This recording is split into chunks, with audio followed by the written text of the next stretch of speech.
Okay, dear students, today we will discuss chapter number 6, solids again, and the properties of the crystalline solid. We were discussing the solids, the type of solids, the crystalline solid, amorphous solids, and then now we have to discuss the properties of solids. The property which we will discuss today is the anisotropy.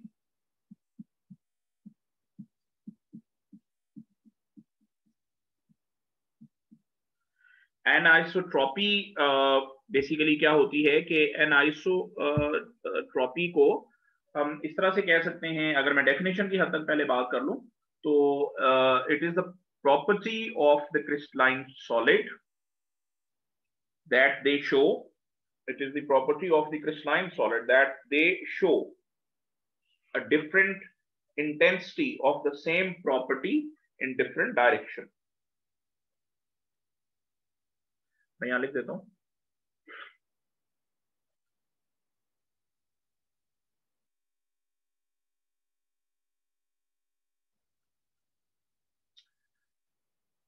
The behavior or the property,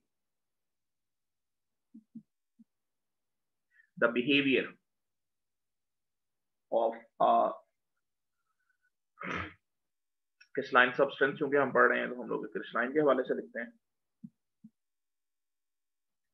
Crystalline solid substance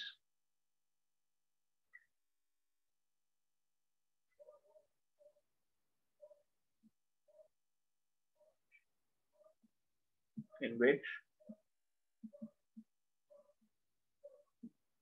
it shows different intensities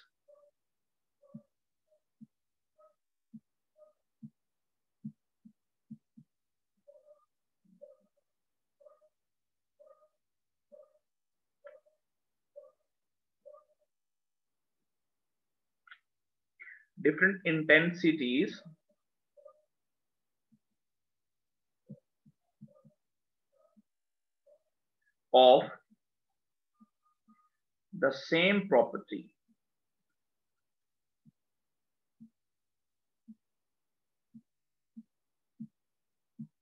in different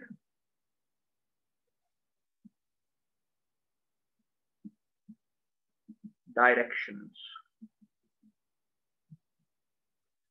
Anisotropy, the behavior of a crystalline substance in which it shows different intensities of the same property in different direction. तो इसमें हम लोग क्या पढ़ रहे हैं कि different intensity जो है वो ये शो करते हैं. डिफरेंट इंटेंसिटी का मतलब ये होता है कि डिफरेंट इंटेंसिटी का प्रॉब्लम ये का मतलब दरअसल हम ये ले रहे होते हैं कि एक ही प्रॉपर्टी को क्रिस्टलाइन सॉलिड्स में अगर हम उसको डिफरेंट उसकी डायरेक्शन में उसको देखेंगे तो हमें उसकी शिद्दत, उसका मैग्नीट्यूड, उसकी अकरिंग डिफरेंट इंटेंसिटी के साथ हमें वो नजर आएगी. कहीं वो ज्यादा होगी और कहीं वो शायद कम होगी. इस बिहेवियर को ओवरऑल हम एनाइसोट्रोपिक बिहेवियर कहते हैं और इसी प्रॉपर्टी को हम एनाइसोट्रॉपी कह देते हैं. तो crystalline solids are anisotropic in their behaviour. और ये एनाइसोट्रॉपी क्यों होती है? ये इसलिए होती है कि जो क्रिस्टलाइन सॉलिड्स हैं इनका एक पर्टिकुलर अरेंजमेंट होता है इनके अंदर पार्टिकल्स का, और उस पर्टिकुलर अरेंजमेंट की वजह से इनमें जो प्रॉपर्टीज की एग्जिबिशन है, एग्जिबिशन का मतलब होता है शो करना, तो ये जो प्रॉपर्टीज को एग्जिबिट करते हैं, शो करते हैं, वो अपनी पार्टिकल की मखसूस अरेंजमेंट की वजह से ये डिफरेंट शो करते हैं. मसलन इसमें अगर आप एग्जाम्पल के तौर पर देखें तो हम एग्जाम्पल लेते हैं इसमें passage of electrical passage of कह लीजिए लाइट, जिसको हम स्टडी करते हैं एज रिफ्रैक्टिव इंडेक्स. एग्जाम्पल के तौर पर अगर मैं बात करूं तो एग्जाम्पल्स में रिफ्रैक्टिव इंडेक्स आ जाएगा. ठीक है. इसी तरह से इलेक्ट्रिकल और थर्मल कंडक्टिविटी जो है, यानी इलेक्ट्रिकल कंडक्टिविटी यानी करंट का पास होना कह लीजिए, द इलेक्ट्रिकल कंडक्टिविटी, बल्कि इलेक्ट्रिकल एंड थर्मल कर देता हूं। थर्मल का मतलब होता है हीट का पास होना। तो ये दोनों दरअसल डायरेक्शनल होंगे कि किस डायरेक्शन में हम पास कर रहे हैं। किसी एक डायरेक्शन में इलेक्ट्रिकल कंडक्टिविटी ज्यादा होगी और किसी दूसरे डायरेक्शन में हो सकता है कि उतनी इलेक्ट्रिकल कंडक्टिविटी उसी एक खास क्रिस्टलाइन सब्सटेंस के अंदर ज्यादा ना हो सके। और उसकी वजह क्या होती है? उसकी वजह होती है उनकी पर्टिकुलर अरेंजमेंट। और उस अरेंजमेंट की वजह से ऐसे होता है कि हमें डिफरेंट जो है वो इनकी इंटेंसिटीज नजर आती हैं। इंटेंसिटी मतलब शिद्दत नजर आती है। एक जगह से ज्यादा लाइट पास कर गई, एक डायरेक्शन में आपने इंसिडेंट की, ज्यादा लाइट पास कर दी, दूसरे डायरेक्शन में आपने उसको लाइट को पास करने की कोशिश की, तो उसके पार्टिकल्स की अरेंजमेंट ऐसी है कि वहां से वो लाइट को ज्यादा पास नहीं होने देंगे। तो हम ये कहेंगे कि इसके ये इलेक्ट्रिकल कंडक्टिविटी एक तरफ से ज्यादा है, दूसरी तरफ से कम है। ये बिहेवियर कहलाता है एनाइसोट्रॉपिक बिहेवियर। क्या कहलाता है? Anisotropic behaviour. और इसे ही हम एनाइसोट्रॉपी कहते हैं। अच्छा, जो गैसेज होती हैं वो आइसोट्रॉपिक होती हैं। इसके मुकाबले में जो लफ्ज हम यूज करते हैं वो क्या यूज करते हैं? इसके मतलब कंपैरिजन में अगर आप कोई लफ्ज यूज करोगे तो वो आइसोट्रॉपिक हो जाएगा। ठीक है,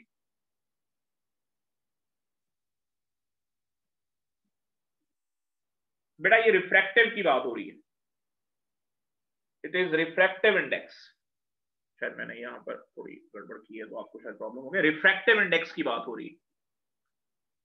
ओके, नेक्स्ट जो चीज हम बात करेंगे वो अगली प्रॉपर्टी की तरफ चलते हैं। अच्छा, एनआइसोट्रॉपी, सॉरी मैं बता रहा था, इसके पैरेलल या इसके ऑपोजिट जो चीज होती है उसे कहते हैं आइसोट्रॉपी। Iso mean same.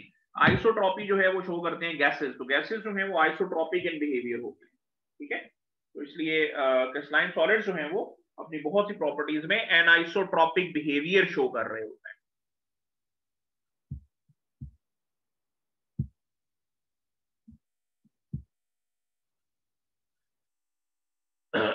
अच्छा, अब इसमें जो नेक्स्ट प्रॉपर्टी जिसकी हम बात करेंगे वो कहलाएगा आइसोमॉर्फिज्म एंड पॉलीमॉर्फिज्म। ये दो प्रॉपर्टीज हैं, आइसोमॉर्फिज्म एंड पॉलीमॉर्फिज्म। तो हम पहले डिस्कस करेंगे आइसोमॉर्फिज्म को। तो पहले बात कर लेते हैं आइसोमॉर्फिज्म की। What is isomorphism? So isomorphism जो है उसको अगर हम देखें तो इसमें जो चीज हम लोग इसको पहले डिफाइन कर लेते हैं। आइसो का मतलब होता है सेम। Iso means same. अगर आप आइसो को देखें तो सेम। ठीक है, और इसी तरह से मॉर्फिज्म। मॉर्फिज्म का मतलब जो है वो होगा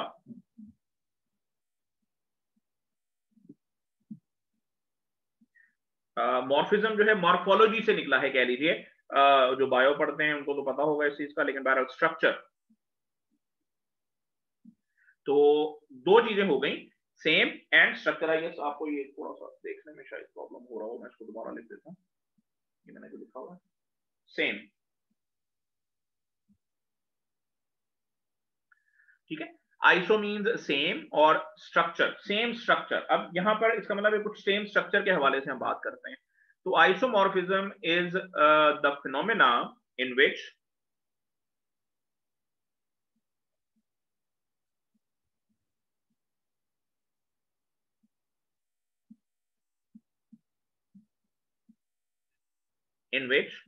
two or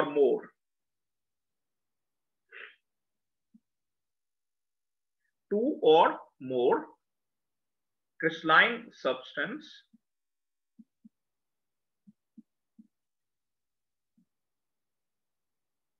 पूरा इस पे लिखता हूँ, मेरे पूरा नहीं आएगा, पॉलीमॉर्फिज्म बाद में करेंगे।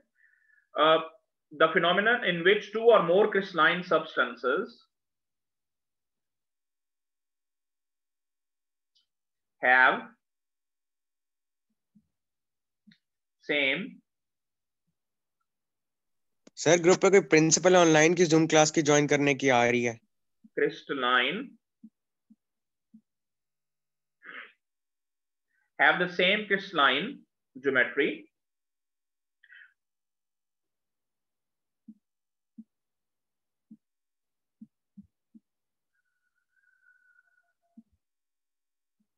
the phenomenon in which two or more crystalline substances have the same crystalline geometry is called isomorphism, and those substances or compounds are known as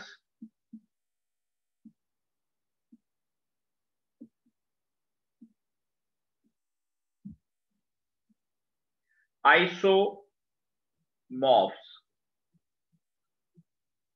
are known as isomorphs और isomorphic substances. ठीक है, isomorphs और isomorphic substances. Definition जो है इसको अच्छी तरह से देख लें. ओके, एज फार एज वो जो आपने अभी किसी ने बोला है कि ये वो प्रिंसिपल ऑनलाइन का है, तो it is for your parents. अगर वो वहां पर ज्वाइन करके कोई उनसे बात करना चाहते हैं तो कर सकते हैं. आप लोग अपनी ये वाली क्लास जो है इसको कंटिन्यू करें. Geometry is called isomorphism. अच्छा, अब the phenomenon in which two or more crystalline substances have the same crystalline geometry is called the isomorphism, and those substances are known as isomorphs or isomorphic substances. अब मतलब इसका क्या है, इसको दोबारा उसके साथ देख लेते हैं. दरअसल इसका मतलब ये है कि हम बात ये कर रहे हैं कि बात का ये होता है कि देखो हर क्रिस्टलाइन सब्सटेंस का हमें पता है कि उसकी एक पर्टिकुलर ज्योमेट्रिकल शेप होती है. कोई क्यूबिक शेप का होता है, कोई हेक्सागोनल शेप का होता है, कोई रोम्बोहेड्रल शेप का होता है, कोई मोनोक्लिनिक शेप का होता है, कोई ट्राइक्लिनिक शेप का होता है. कल मैंने आपको बताया था कि हम इन शेप्स के बारे में आगे पढ़ेंगे.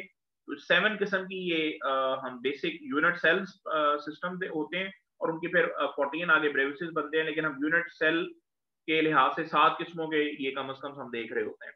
अच्छा, अब इसमें हमने ये देखना होता है, अब इसमें दरअसल हमने क्या चीज देखनी है कि बाद बात ऐसा मुमकिन है कि अब देखें जो यूनिट सेल्स हैं, यूनिट सेल से मुराद होती है एक पर्टिकुलर जो शेप है, जैसे क्यूबिक, जैसे हेक्सागोनल, जैसे मोनोक्लिनिक. मैंने कहा कि इसके बारे में हम क्रिस्टल लैटिस जब पढ़ेंगे तो उसके अंदर डिटेल से बात करेंगे. तो वो जो मुख्तलिफ शेप्स हैं वो तो सिर्फ 7 किस्म की हमें नजर आ रही हैं, यूनिट सेल 7 किस्म के नजर आ रहे हैं. लेकिन हमारे जो कंपाउंड्स हैं वो काफी ज्यादा हैं, बेतहाशा कंपाउंड्स हैं. उसका मतलब क्या हुआ कि बहुत से जो कंपाउंड्स हैं वो दरअसल क्या करते हैं, वो सेम क्रिस्टलाइन शेप शो करते हैं. ठीक है, एक ही शेप बहुत से क्रिस्टलाइन सब्सटेंसेस जो हैं वो शो कर रहे होते हैं. इस फिनोमेना को हम कह देते हैं आइसोमॉर्फिज्म. मसलन एग्जांपल के तौर पर बात करते हैं कि जैसे फर्ज कीजिए कि अगर हमारे पास कैल्शियम कार्बोनेट है. अच्छा, कैल्शियम कार्बोनेट की जो शेप होती है वो रोमोहेड्रल होती है, मैं भी लिखता हूं उसके बारे में. और सोडियम नाइट्रेट, इन दोनों की शेप रोमोहेड्रल होती है. ठीक है, तो इन दोनों की शेप के हवाले से मैं यहां लिख देता हूं, जैसे कैल्शियम कार्बोनेट, ठीक है, CaCO3 एंड NaNO3. अब इन दोनों की जो शेप है वो क्या है, both of them show the rhombohedral geometry. Rhombohedral geometry ये खास किस्म की शेप होती है, ये इसको शो करते हैं, रोम्बोहेड्रल. तो ये रोम्बोहेड्रल ज्योमेट्री दोनों शो कर रहे होते हैं. ठीक है, इसी तरह से अगर आप जिंक सल्फाइड और निकल सल्फेट को देखें तो दूसरी एग्जांपल के तौर पर ले लेते हैं निकल सल्फेट एंड जिंक सल्फेट. तो इन दोनों की ज्योमेट्री जो है वो भी शेप सेम होती है. इन दोनों की ज्योमेट्री जो है वो आपस में क्या होती है, वो ऑर्थोरोम्बिक होती है.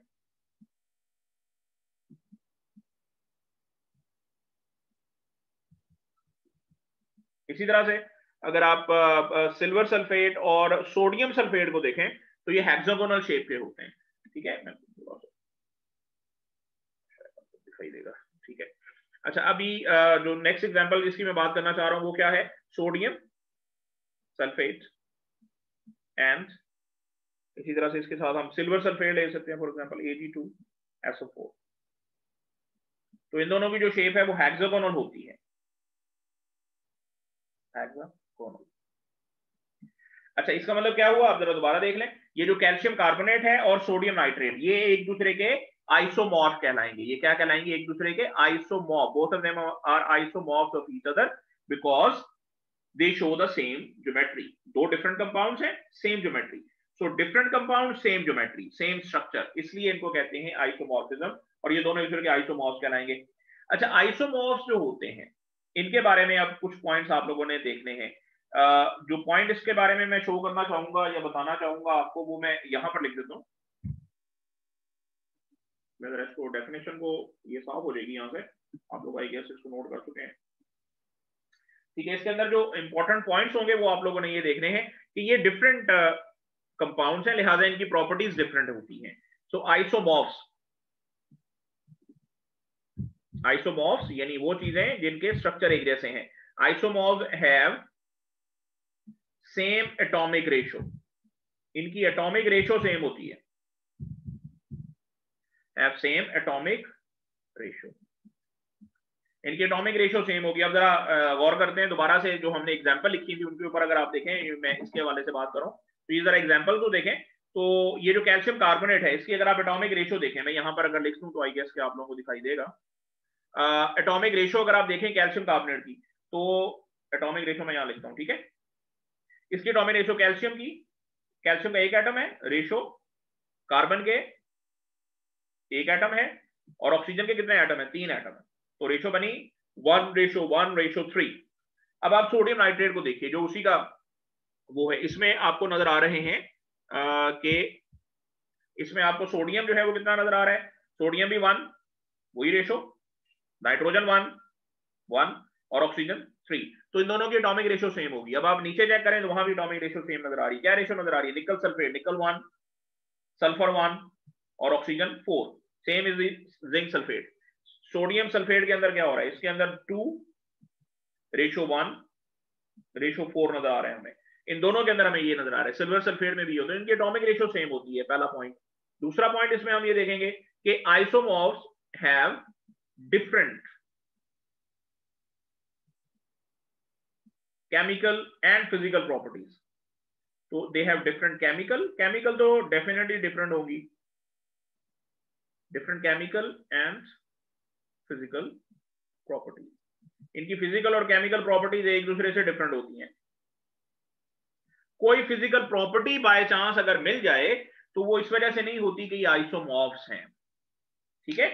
तीसरा इनका जो पॉइंट है, they can be grown into mix crystals, ठीक है, इनके हम मिक्स क्रिस्टल्स बना सकते हैं, ठीक है। मिक्स क्रिस्टल क्यों, क्योंकि एक ही रेशो में मिलते हैं, तो अगर हम इनके they can B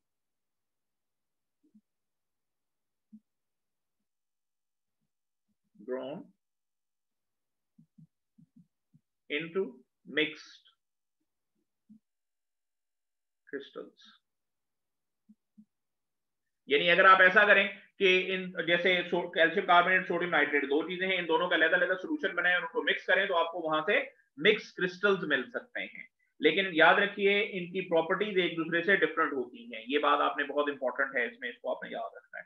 I hope कि आपका आइसोमॉर्फिज्म वाला जो सिलसिला है वो आपको पता चल गया होगा। अब हम इसी का जो सेकंड पार्ट है उसको देखेंगे, एंड दैट इज पॉलीमॉर्फिज्म। तो जल्दी जल्दी देख लेते हैं क्योंकि टाइम थोड़ा मुझे कम नजर आ रहा है। So now we'll talk about polymorphism. अच्छा, पॉलीमॉर्फिज्म में क्या होगा, देखें पॉलीमॉर्फिज्म में जैसे कि नाम को थोड़ा सा चूंकि मैंने बदलना है इसलिए मैंने पूरा नहीं इसको खत्म किया। पोली मींस मैनी, ठीक है, तो पोली का मतलब होता है मैनी, बहुत से, ठीक हो गया। और मॉर्फिज्म अभी मैंने आपको थोड़ी देर पहले बताया था, मॉर्फिज्म का मतलब वही स्ट्रक्चर, तो मैनी स्ट्रक्चर की बात आ गई। अच्छा, अब इसका मतलब क्या है, मतलब ये है कि अभी हमने एक चीज हमने पढ़ी है कि देखें डिफरेंट कंपाउंड्स होंगे, उनके डिफरेंट स्ट्रक्चर्स होंगे, बाद डिफरेंट कंपाउंड के सेम स्ट्रक्चर हो जाते हैं, same structure, same isomorphism.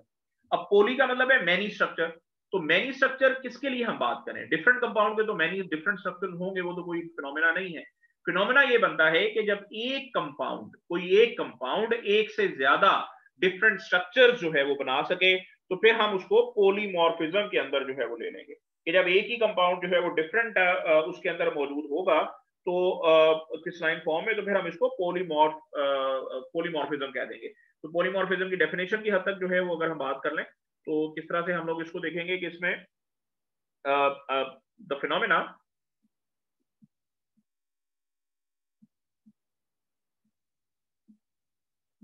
in which one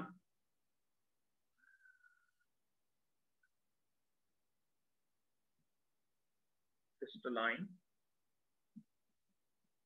substance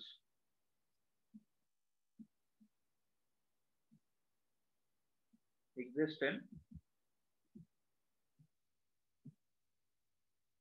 in more than one crystalline geometries. crystalline shape कह लें, crystalline geometries कह लें,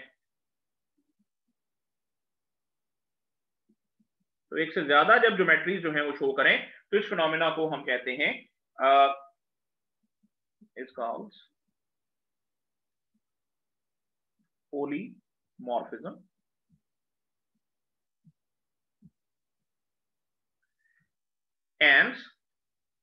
And these different forms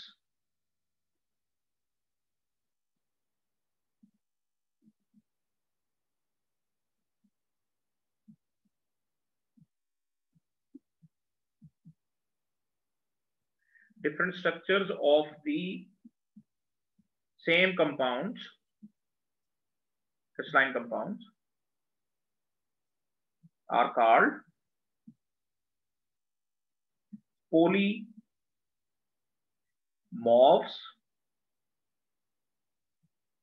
or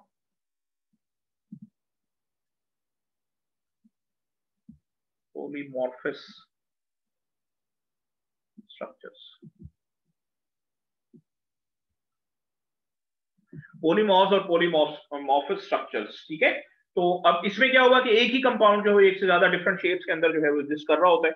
अब इस फिनोमेना के अंदर जब हम इसको हम डिटेल में देखते हैं तो इसके अंदर भी आपको बहुत सी एग्जांपल्स जो है वो नजर आ जाएंगी। अब इसकी एग्जांपल्स के हवाले से मैं यहाँ लिख देता हूँ, चलें, आई होप कि आप लोगों को दिखाई दे रहा होगा। एग्जांपल्स में अगर आप देखें तो इसमें भी काफी एग्जांपल हम देखें। मतलब अभी हमने कैल्शियम कार्बोनेट की बात की, कैल्शियम कार्बोनेट अपनी जगह पर दो फॉर्म में रह सकता है। Calcium carbonates can exist in two forms, ठीक है। इसकी दो जो फॉर्म्स होती हैं वो कौन कौन सी होती हैं, यहां लिख देता हूं मैं। एक फॉर्म को हम लोग कह देते हैं दी आर्थोरोम्बिक फॉर्म। ये आर्थोरोम्बिक फॉर्म में होता है, यानी एक इसकी जो शेप है वो आर्थोरोम्बिक होती है। इसमें वैसे इसको हम एरागोनाइट कहते हैं, लेकिन वो चलें आगे की बात है। और दूसरी इसकी जो फॉर्म आपको नजर आएगी वो ट्राइगोनल है, तो ट्राइगोनल, ठीक है। तो दो फॉर्म्स के अंदर आपको कैल्शियम कार्बोनेट नजर आएगा। इसी तरह से अगर आप सोडियम क्लोराइड को देखें तो सोडियम क्लोराइड भी ज्यादातर तो क्यूबिक होता है, but it can also exist in octahedral form. तो इनकी जो डिफरेंट फॉर्म्स हैं वो बन सकती हैं, ठीक है। तो मजीद एग्जांपल आप लोग जरा अपनी बुक से भी देख सकते हैं। मैं अगर इसको एक दो पॉइंट्स बता के इसको खत्म करूं। अच्छा, अब इसके अंदर इनकी जो इंपॉर्टेंट पॉइंट्स है वो आपने क्या देखने, देखें ये एक ही कंपाउंड है, कंपाउंड एक है, तो इसका मतलब क्या होगा कि ये जो मुख्तलिफ स्ट्रक्चर्स में बेशक चला जाए इसकी केमिकल प्रॉपर्टीज सेम होंगी, ठीक है। तो they have same chemical properties, यानी पोलीमॉर्फ्स। पोलीमॉर्फ्स क्योंकि एक ही कंपाउंड की मुख्तलिफ शक्लें हैं तो उनकी केमिकल प्रॉपर्टी सेम होंगी। Polymorphs have same chemical properties.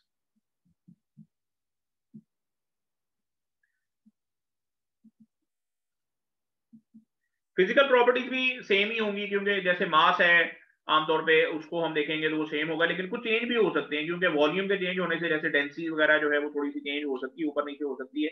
तो केमिकल प्रॉपर्टीज इनकी लाजमी जो है वो सेम होंगी। इसी तरह से जो पोलीमॉर्फ्स होते हैं, इसमें हमने ये बात की कि ये एक ही कंपाउंड के डिफरेंट शेप्स हैं, बस सिर्फ ये चीज इसमें आपने देखनी है। तो इसलिए केमिकली एक ही चीज है और इसमें हम उसकी तरह से वो नहीं पढ़ते हैं जैसे कि दूसरे में हम देख रहे थे। तो आई होप कि आप लोगों को ये आइसोट्रॉपी, आइसोमॉर्फिज्म, पॉलीमॉर्फिज्म जो है वो समझ आ गया होगा। इंशाल्लाह नेक्स्ट उसमें हम लोग कुछ मजीद प्रॉपर्टीज जो है उनके बारे में बात करेंगे।